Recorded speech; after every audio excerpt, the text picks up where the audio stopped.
Jonah! The insult was spat at me by Midshipman Miller as he swung a hammer fist on my chin.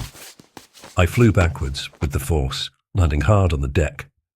For a few moments, I lay dazed as the swarthy shadow of Miller loomed over me.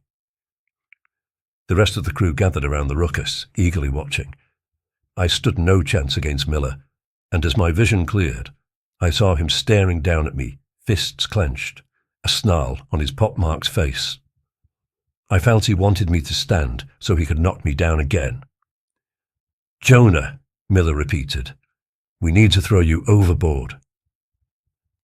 He'd been brewing for several days, ever since we, the crew of the Bodlington, a West Indiaman under the command of Captain Rupert Chalmers, had laid becalmed here in the North Atlantic. Stuck in the dense freezing fog, sails unfurled but flat, our voyage delayed until a breath of wind returned. Superstition amongst the crew fell onto the presence of a Jonah amongst them, a cursed crew member who brought ill fortune to the ship. Since I had been on watch when the fog came upon us, Midshipman Miller decided that I was the Jonah. My feet scrabbled across the polished wooden deck as I attempted to escape his aggression, but Miller stepped up and wound back his arm, ready to strike again. Suddenly, a booming command drifted over us. "Stand fast!" It was Captain Chalmers. Alerted to the commotion on deck, he appeared from his cabin, his face flushed.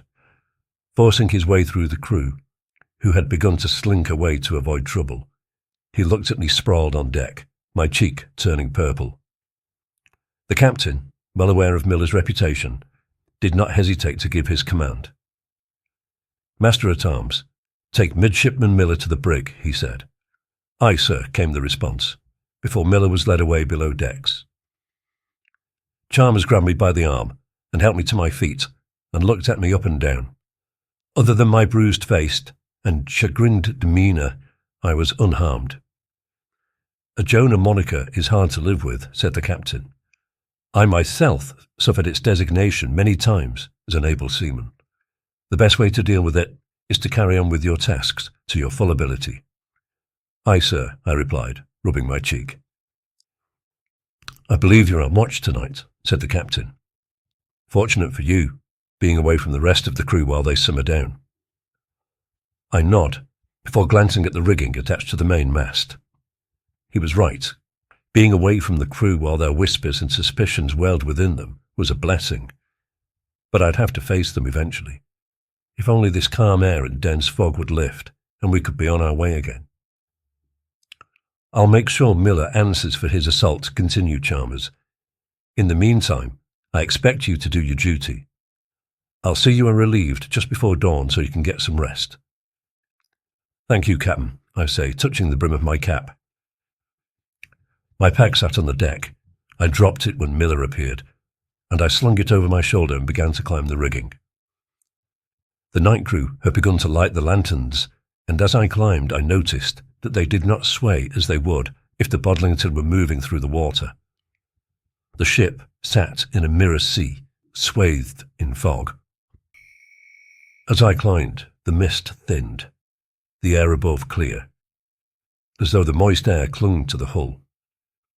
I reached the crow's nest and hoisted myself inside. I seemed to be floating atop rolling cloud. Above me, the night sky presented itself in myriad stars, and the bright strip of the Milky Way extended across all. I breathed in the cold air, which fogged as I exhaled, and marvelled at the beauty of the universe. I took the spyglass from my pack and swept across the horizon. Nothing but the sea mist. No other boats, no floating icebergs, no gathering storm clouds. My being here on watch this evening was pointless, and Captain Chalmers knew it. I still had a duty to perform, and no doubt my separation from the crew would cause their anxieties to abate. Maybe tonight the wind would change and we would resume our journey. We'd set sail from Liverpool 10 nights ago, sailing around Ireland on our way to Boston. We carried a cargo of tea and coal, along with items of pottery destined for the colonies. But 3 nights ago we sailed into this fog and had not moved since. With just enough food to last us with a minimum delay, the talk of going on to half ration did not improve the crew morale and fueled their superstition. This would be my 5th crossing of the Atlantic, but this was the first where we had suffered from a becalmed sea.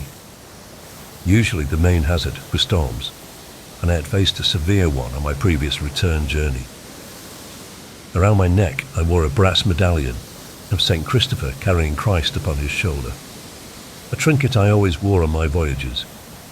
I relied on this to see me through, and it had not failed me yet. After around an hour into my watch, I became hungry. Retrieving a hunk of stale bread from my pack, I nibbled on it to stave off the pangs.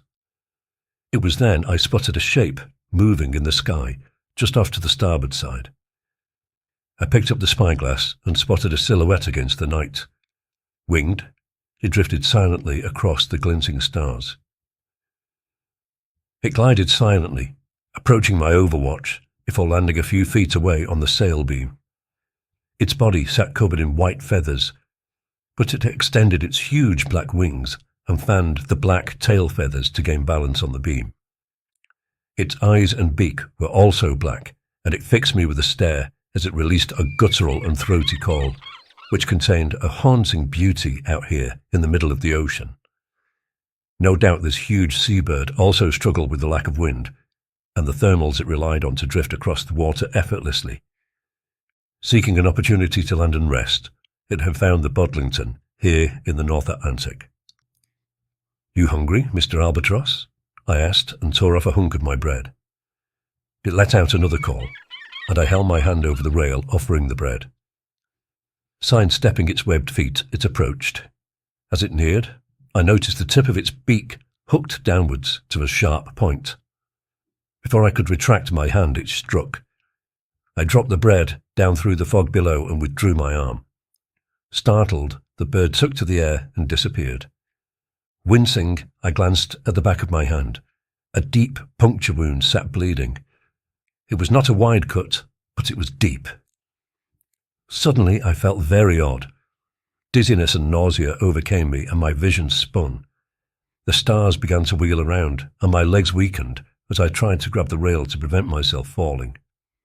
Instead, I grasped at nothing, and I felt myself fall backwards. Expecting the floor of the crow's nest, I nevertheless continued to fall as my vision blackened. I fell and fell, through the fog and down. Again, I prepared for the inevitable hardness of the deck. Falling from such a height would cause my demise, but the next sensation was the splash of water. I must have missed the deck and fallen overboard. The briny coldness enveloped me, and I could taste the salt around my mouth. I had not the strength to move my limbs. A cold weakness overtook me, and I could not summon the energy to attempt to swim back to the surface. So I sank. Deeper and deeper I went. Down, inexorably down. This must be how a drowning man feels, I thought to myself, as the cold blackness gave way to a submarine green. I surmised that the slowing of time must accompany the lack of breath leading towards a man's end. In the depths, I became aware that I was not alone. Things existed here. Tentacled things, slimy things, gelatinous things. This was their domain, and I was an interloper, here to pay their price for passage. The sea spoke of the dead that had gone before. People were not meant to be here. They were creatures of the land. Just as marine life would perish in my world, we would surely perish in theirs. It was a price to pay, and one that I accepted. I sank further, wondering at what point death's final grasp would embrace me. I felt no pain, just a seeping coldness spreading. Below me, out of the gloom, the tendrils of a shape appeared. It began to morph into something I recognized, the unmistakable outline of the deck of a ship. Becoming clearer, I could see the wooden hull resting on the seabed, surrounded by shoals of fish, swimming in and out of the cracks in the planks. Remarkably, it still held its main mast aloft, along with the bowsprit jutting out from the prow. Landing gently on the deck, I found I could walk across it with little difficulty, avoiding the places where the holes fell into the black depths. I took the broken steps to the quarterdeck and found the wheel still in place, and glancing up the main mast, ragged patches of sail still fluttered in the underwater current. Approaching the wheel, I spotted the long dead skeleton of a former crew member. He appeared chained to the wheel. Indeed, the remains of many crew members still littered the deck, some performing whatever final task occupied them as the boat sunk below the waves, others lying where they fell. I recognized this boat. Most West Indiamen were constructed identically, but the way the forecastle deck matched the quarterdeck either side of the main caused recognition to spark within me. Next to the wheel sat the binnacle, a box which held the ship's compass. Opening the lid, I looked at the brass compass inside, its broken face still displaying the name of the ship. Bodlington. I let out a scream, bubbles emerging from my terrified mouth. I'd become a member of a ghost ship, destined to haunt the deep for eternity. My eyes flashed open, a cry coming from my mouth. I was on the floor, dry. It remained dark, but looking above me, I saw the stars of the night sky. In my blood-stained fist, I grabbed my St. Christopher medallion, feeling the cold metal dig into my palm. Standing, my legs feeling weak, I found I had collapsed into the crow's nest. I breathed a huge sigh. My face felt sore and bruised, and the wound on the back of my hand stung, although it had begun to heal. My fingers were stained red as the blood seeped unabated while I'd laid unconscious. Maybe I'd been concussed from the blow to the face, and the sudden loss of blood from my hand made me insensible. That seemed the most likely explanation. Those nightmarish images lingered in my mind, however, as did the fact I had St. Christopher around my neck. Below me, through the fog, I heard the bell ring, signifying the hour before dawn. My relief would take his turn, and I could go for some much-needed rest. Gingerly, I climbed down the rigging, my pack on my back, descending into the cold mist, just as I spotted the redness on the horizon marking the new day. A tired-looking deckhand nodded a greeting as I made my way to the crew quarters. As I passed him, he spoke. "Miller wants to see you," he said, weary from being disturbed from slumber at such an early hour. "What does he want to see me for?" I asked, wondering if he just wanted to throw more vitriol my way. "Dunno," said the deckhand. "He mentioned something about an apology."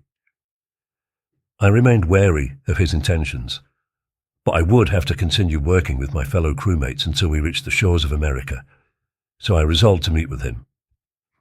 Going below decks, I made my way through the sleeping crew, rocking in their hammocks, many of whom snored loudly. I would be one of them shortly. Steadying myself down a further deck, I moved through the mess and found myself in the brig, where 2 cells lay, one containing Miller. Behind the iron bars, he lay on the hard bunk, staring up at the ceiling. I cleared my throat as I arrived, and he sprung up. "I'm glad you've come," he said. "I was wrong to call you Jonah. I'm sorry. I was frustrated at us being stuck here without recourse and was looking for someone to take it out on. I'd also been at the rum barrel, but please don't tell the captain."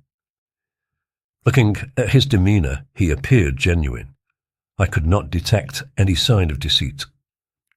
After a night in the brig, he'd been left remorseful and sought to right the wrong.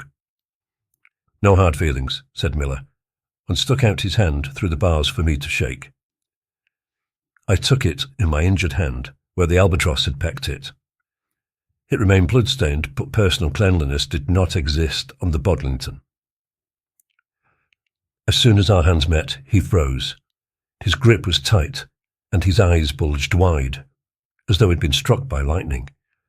For a moment, I thought he might be jesting, some further trick to belittle me, but as his face flushed red, I knew something was seriously wrong. His legs gave out, but he did not release his grip of my hand. He fell to the deck of his cell. A gurgle of pain and fear escaped his lips before a final, long, dreadful exhale. I prized away his fingers from mine, staring at horror at his wide-open, sightless eyes, staring upwards in a final expression of shock and surprise. An hour later, just as the sun began to turn the mist pale, the whole crew gathered on deck. Miller's body lay stitched in his hammock, the final needle passing through his nose to ensure his departure from this world. The captain read from his Bible, following the confirmation from the doctor that Miller died from a sudden attack of the heart. We therefore commit his body to the deep, in sure and certain hope of the resurrection of the body, when the sea shall give up her dead. The crew removed their caps as the deckhands lifted the plank, and I watched as his remains slid into the briny depths below.